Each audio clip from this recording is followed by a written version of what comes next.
My name is Sara Claramunt. I'm originally from Spain, and I work as a Business Development Manager at HTE in Heidelberg, which is part of the BASF group. At HTE, we build high-tech laboratory plants which can run multiple experiments in parallel, automatically, and 24/7. The goal is to generate high-quality R&D data, which means precise, reproducible, and scalable.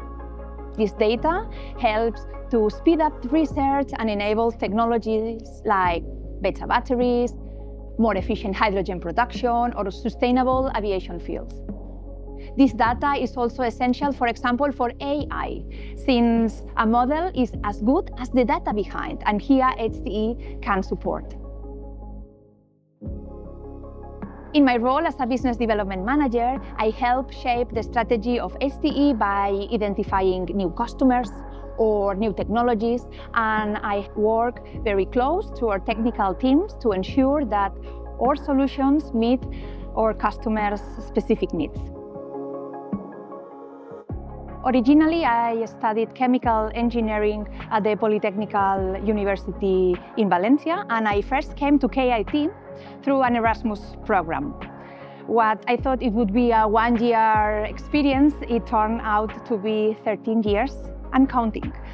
After then finishing my studies, 5 years in the industry, in the area of process and plant safety, I had this inner feeling that I want to pursue a PhD.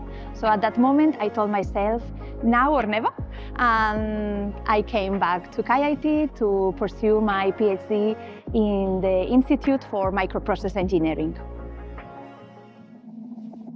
There are many things that I learned at KIT, not only technically, but also towards soft skills. I took all opportunities that I had, for example, within the Karlsruher House of Young Scientists or the Leadership Talent Academy, where I could build up skills like public speaking, and this is something that I use every day in my customer interactions. Thinking about funny moments at KIT, I can only but think about the O-Phase, this orientation week, which is of course orientation, but lots of party together with students all over the world. I enjoyed so much the O-Phase that I decided to become a tutor for the following semesters. I'm convinced that each step helped me to grow myself. So try things out, stay curious, and keep learning. As we say in Spanish, información es poder. Information is power. So the more you explore with an internship, as a working student, or as a hippie, the more confident you'll become in your own direction.